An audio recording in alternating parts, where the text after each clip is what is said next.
Girl, you will not believe what's just happened across the pond. Get cozy because this one's got everything. Royals, rebellion, revenge, and a ticking legal clock. Meghan Markle? Oh honey, she's in deep. The British Parliament just passed an emergency law aimed directly at her. Yes, directly at Meghan. And it's got the entire royal watching world in an absolute frenzy. So here's the tea. Apparently, Meghan allegedly used royal titles, Prince Archie and Princess Lilibet, without proper permission. Not once, not twice, but across official documents, websites, branding, and even school forms. And the UK government, they are not having it. One moment you're a duchess turned Hollywood darling, the next you're being slapped with the Royal Titles Integrity and Protection Act. It sounds royal until you realize it's a legal weapon, and it's pointed squarely at Meghan's perfectly curated image. Remember when Meghan walked down the aisle in Windsor looking like a real high fairy tale princess? Sigh, those were the days. She was the fresh breath of modern royalty, glamorous, inclusive, bold. Fast forward a few years and the headlines now scream title fraud. Here's how it spiraled. People started noticing the Sussex kids, Archie and Lilibet, being referred to as prince and princess across media interviews, social content, and paperwork for schools and charitable causes. Some thought, oh, it's just a proud mom moment. But Parliament?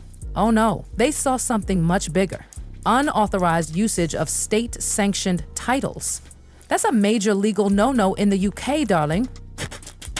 Also, the English translation said, the translations in the movie, Heavens Digby. And let's not forget, these aren't just cutesy names. In the UK, royal titles are sacred, legally sacred. They mean access, power, legacy, and using them without the crown's blessing, it's like waltzing into Buckingham Palace and grabbing the Queen's jewels for your next book signing. In a move that felt more like a Netflix plot twist than real life, Parliament passed a bill fast, like unheard of fast. They literally extended their session hours just to push this law through. This bill now forces Meghan to wipe any reference to Prince Archie and Princess Lilibet from all public records, websites, business filings, school applications, everything within 14 days. If she doesn't, she could face a UK court summons. We're talking title fraud, impersonating royalty, and breaking the Royal Titles and Styles Act of 1953, a law no one thought they'd ever actually use. Until now, yikes. Behind the scenes, total chaos. Parliament members were whispering about it for weeks. Even King Charles apparently tried to reach out personally to get Meghan to stop using the titles. But guess what? His messages reportedly went unanswered. Oh yes, Meghan ghosted the king, and that's when it got personal. Girl. The royal drama doesn't stop in Parliament, inside the palace. It's like a Shakespearean tragedy on overdrive. Charles, who sources say was already feeling slighted and hurt, literally threw a law book across his office in frustration. A whole hardback.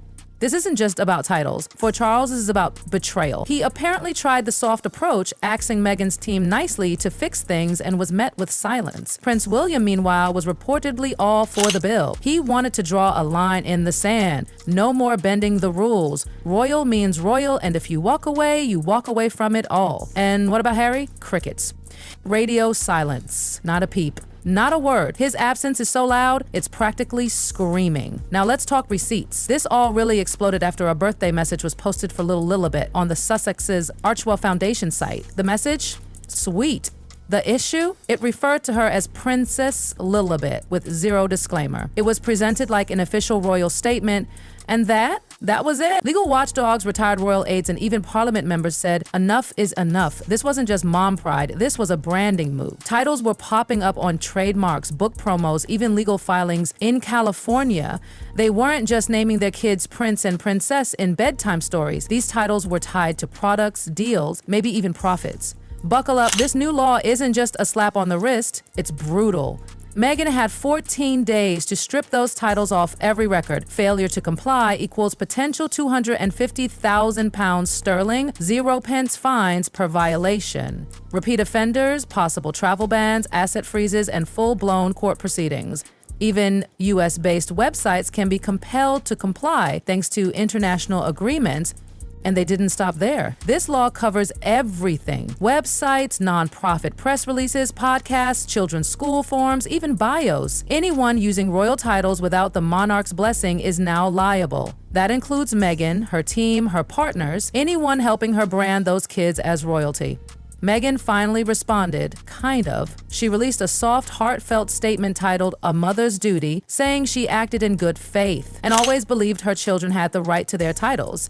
It was emotional, poetic, even nostalgic, but it stopped short of any actual compliance. Cue more outrage. UK tabloids called it defiant. Politicians called it manipulative. Supporters called it graceful. Then came the next bombshell. An excerpt from her upcoming memoir dropped. Meghan reminisced about her wedding vows to serve crown and country, and how she believed the monarchy would embrace her children. That single quote? I still believe in that promise. Romantic? Yes. Legally smart? Maybe not. Crown lawyers flagged it immediately, saying it proved Meghan understood royal protocols and still chose to bend them. With just days left before the deadline, Meghan finally blinked. She issued another statement saying she'd start removing the titles from digital and public documents. The tone was, "I'm doing this because I'm kind, not because I have to." But legal experts were not impressed. She didn't mention third-party uses like schools, trademark filings, or charity partners. The Crown Prosecution Service called her out, demanding detailed evidence. So Meghan's team scrambled. By the final day, they submitted a long list of URLs, screenshots, and documents to show the titles were removed. UK charities confirmed updates, bookstores quietly edited listings, even her Netflix descriptions got tweaked. Crisis averted? Kind of. But the message was clear: the monarchy is watching.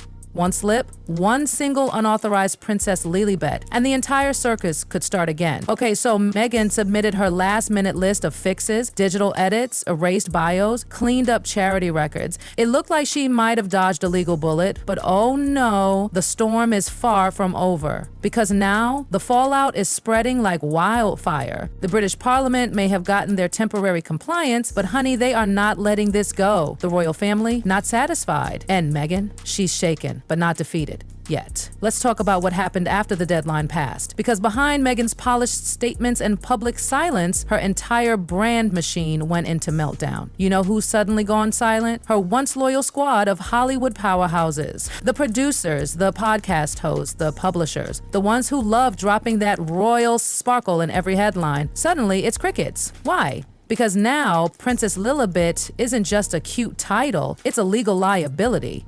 One producer on Background allegedly said, "We can't touch that language anymore. We don't want to be dragged into a UK court because someone didn't get the Queen's sign-off." Whoosh. Even some big-name charities in LA are reportedly pulling back. Lawyers have sent letters warning them not to use royal branding without clearance. And now, Meghan's partners are nervous. Her brand, once untouchable and dripping in royal gold, is suddenly radioactive. Insiders say Meghan was blindsided by how fast everything collapsed. She thought it would blow over, like the tabloid noise she'd weathered before. But this was Parliament, the Crown, the legal system, all moving in sync against her. That's never happened before. One friend whispered to a reporter she cried, not just once, like full-on cried. It's not about the titles, it's what they mean to her. The validations, the legacy, the message to her kids that they belonged.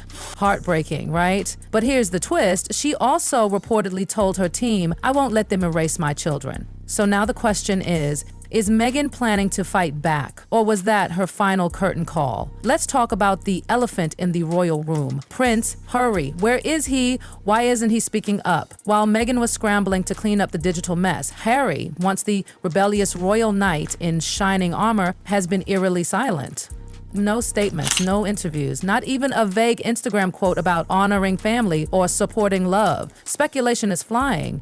Is he torn between Meghan and the crown? Is he quietly working behind the scenes to mend fences? Or is he stepping back because he knows a full-blown family war is coming and he doesn't want to be caught in the middle? One royal aide hinted that Charles had written him a personal letter, not about love or healing, about legacy, about the future of the monarchy, about choosing a side. And apparently, Harry hasn't replied. side. Let's not forget King Charles, but he may be putting on his usual diplomatic mask for the cameras, but trust, inside, the man is fuming. Sources from Clarence House say Charles feels personally betrayed. This wasn't just about a title. This was about being ignored by his son, by his daughter-in-law, and by the institution he's sworn to protect. He tried diplomacy, emails, letters, private messengers, even a last-ditch invite for Meghan to speak with palace officials. She ignored them all. That was the last straw. Now, insiders say Charles is determined to never let this happen again. In fact, there are rumors he's exploring stripping Harry and Meghan of the Duke and Duchess of Sussex titles altogether. A move so drastic it hasn't been done since the days of Edward the... Is it petty? Maybe. But Charles believes the crown can't bend for anyone, not even his own son. Once hailed as the outsider who challenged the monarchy, Meghan's public image is, well, shifting and fast. Across the UK, polls show overwhelming support for Parliament's tough stance. Even previously neutral voices are saying it's gone too far. They feel like Meghan tried to own the royal brand after walking away from it. Even in the US, the tide is turning. Yes, Meghan still has defenders, but now there's hesitation, questions. Headlines like, did Meghan push too hard? Royal or rebel? You can't be both. From princess to plaintiff. Meghan's legal woes? It's the kind of slow, reputational erosion that even the best PR can't spin. So where does this leave Meghan? She's removed the titles. For now, she's played the mom card. She's made her emotional appeal. But deep down, the story isn't over. Behind the palace gates, Charles is keeping watch. In Parliament, MPs are saying they'll monitor her closely. And Meghan, she's regrouping, re-strategizing, possibly reloading. Because let's be real, Meghan doesn't back down easily. And the monarchy, they just drew a legal line in stone. This isn't just about Archie or Lilibet anymore. This is about who gets to decide what royal means and who gets to wear the crown, even in spirit. We wait. For Meghan's next move, for Harry's first word, for Charles's final decision, for whether this becomes a cautionary tale or the beginning of a new war over royal identity in the 21st century. Will Meghan rise from this stronger, or has the crown finally clipped her wings? Only time, and maybe one more Netflix deal, will tell. Let us know in the comments. Was Parliament right to act? Is Meghan being unfairly targeted? And seriously, where is Harry? Thanks for tuning in to this explosive breakdown. Don't forget to like, subscribe, and hit that bell icon, because girl, the next chapter in this royal saga is coming and you do not want to miss it.